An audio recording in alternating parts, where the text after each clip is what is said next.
जय हिंद दोस्तों, इस सवाल को जरा ध्यान से देखिएगा। और ये वाला जो सवाल पूछा गया है ना, ये पूछा गया था यूपीएससी प्रीलिम्स 2019 का जो एग्जाम हुआ था उसमें ये क्वेश्चन पूछा गया। क्वेश्चन डायरेक्टली पूछा गया है एम लक्ष्मीकांत की बुक से। किसके रिगार्डिंग में पूछा गया था? गवर्नर के रिगार्डिंग में। मतलब गवर्नर के रिगार्डिंग में दो स्टेटमेंट दे दिया गया था, उसमें आपसे पूछा गया था कि कौन सा स्टेटमेंट करेक्ट है, करेक्ट बताना था। जैसे with the reference of the legislative assembly of the state in India, आप इसको स्टेट लेजिस्लेटिव असेंबली के रिगार्डिंग में भी ले जा सकते हो, और भारत का जो गवर्नर है उसके रिगार्डिंग में भी आप इसको देख सकते हो, गवर्नर के बारे में। बहुत अच्छी बुक मानी जाती है एम लक्ष्मीकांत के लिए। अगर आप किसी भी गवर्नमेंट जॉब की प्रिपरेशंस करें, चाहे वो बैंकिंग है, रेलवे है, एनडीए है, सिविल सर्विस एग्जामिनेशन है, पीसीएस है, बहुत अच्छी बुक है। आपको ये हिंदी और इंग्लिश दोनों में मिल जाएगा। अभी 7th एडिशन चल रहा है लेटेस्ट पे, आप फॉलो कर सकते हैं उसके लिए। देखिए क्वेश्चन स्टेटमेंट में क्या कहा जा रहा है कि पहले स्टेटमेंट देखते हैं। The governor makes a customary address to the member of the house at the commencement of the first session of the year. मतलब इसका क्या है कि जो राज्यपाल है, गवर्नर को हिंदी में राज्यपाल कहते हैं, राज्यपाल वर्ष के पहले सत्र यानी कि सेशन की शुरुआत में सदन के सदस्यों को एक पारंपरिक संबोधन देते हैं। दूसरा स्टेटमेंट क्या कहता है? When a state legislature does not have a rule on the particular matter it follows the Lok Sabha rule on the matter. मतलब क्वेश्चन ये कह रहा है कि यदि स्टेट लेजिस्लेटिव किसी मैटर पे या पर्टिकुलर मैटर पे रूल नहीं कर पाते हैं, यानी कि विधानमंडल के पास किसी विशेष मामले पर कोई नियम नहीं होता है, तो वह उस मामले पर क्या होगा? लोकसभा के नियम को पालन करेगा। अब दोनों स्टेटमेंट में से पता होना चाहिए कि कौन सा स्टेटमेंट करेक्ट है। तो इसमें देखिए दो चैप्टर को मिला करके आपसे क्वेश्चन पूछा गया है।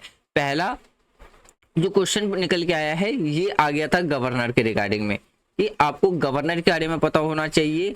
और दूसरा पूछा गया था, जैसे हमने लोकसभा और राज्यसभा के बारे में बात डिस्कस किया था पार्लियामेंट, उसी तरीके से हर एक स्टेट का जो लेजिस्लेटिव असेंबली होता है उसके रिगार्डिंग में। तो ये दो स्टेटमेंट दिए गए थे, दोनों स्टेटमेंट में से बताना था कि कौन सा स्टेटमेंट करेक्ट है। जैसे ऑप्शन ए देखते हैं ओनली 1, ऑप्शन बी था ओनली 2, ऑप्शन सी था 1 and 2 और ऑप्शन डी था ना तो 1 और ना ही 2। इसका जो राइट आंसर मिलेगा वो मिलेगा आपको ऑप्शन सी, यानी कि हमारे दोनों के दोनों स्टेटमेंट क्या है? करेक्ट है। पहला स्टेटमेंट भी करेक्ट है और दूसरा स्टेटमेंट भी। थोड़ा एक्सप्लेनेशन देख लेते हैं। गवर्नर क्या है? जो स्टेट लेजिस्लेचर का कमेंसमेंट होते हैं फर्स्ट सेशन में, वो क्या करते हैं? जनरल इलेक्शंस के बाद फर्स्ट सेशंस में वो क्या करते हैं? एड्रेस करते हैं। इसलिए हमारा पहला स्टेटमेंट करेक्ट है। आर्टिकल 208 क्या कहता है ऑफ द कॉन्स्टिट्यूशन का? हमारे संविधान का आर्टिकल 208 के बारे में क्या है कि a house of a legislature of a state में make rule for a regulating subject of the provision of this constitution, its procedure and the conduct of its businesses. इस वजह से अगर हम बात करते हैं हमारा दूसरा स्टेटमेंट भी सही निकलता। मतलब दूसरा स्टेटमेंट ये कहता है कि किसी राज्य के विधानमंडल का एक सदन इस संविधान के प्रावधान या इसी प्रक्रिया को अपने व्यवसाय के संचालन को विनियमित करने के लिए नियम बना सकता है।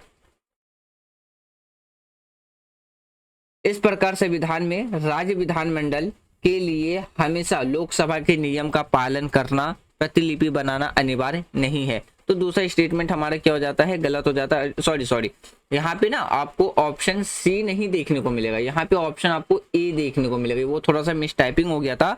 तो is not answer C correct, is option A is correct answer. थोड़ा सा करेक्शन कर लीजिएगा, क्यों? क्योंकि यहाँ पे दूसरा स्टेटमेंट हमारा गलत है, तो इस वजह से राइट आंसर आपको ए देखने को मिलेगा। फिर देखिए अगर हम बात करते हैं फाइनल वर्डिक्ट की, तो ये यूपीएससी अगर हम ऑफिशियल की बात करते हैं तो वहां पे ये आपको क्या देखने को? सी देखने को मिलेगा। बट एक्चुअली हमारा जो दूसरा स्टेटमेंट है वो क्या है? गलत है। तो इस वजह से यहाँ पे आपको ऑप्शन सी देखने को मिल रहा है। अगर हम एक्सप्लेनेशन की बात करें तो ऑप्शन हमारा ए निकल के आ रहा है। तो अगर आपको लगता है कि ऑप्शन सी करेक्ट आंसर है तो आप बिल्कुल आप वीडियो के कमेंट बॉक्स में कमेंट कर सकते हैं। अगर आपको लगता है ऑप्शन ए करेक्ट है तो आप उसमें भी अपनी जो थॉट्स है, आइडियाज है, आप उसको कमेंट बॉक्स में लिख सकते हैं। और ऐसे ही मोर इन्फॉर्मेटिव वीडियो के लिए आप हमारे चैनल को सब्सक्राइब करें।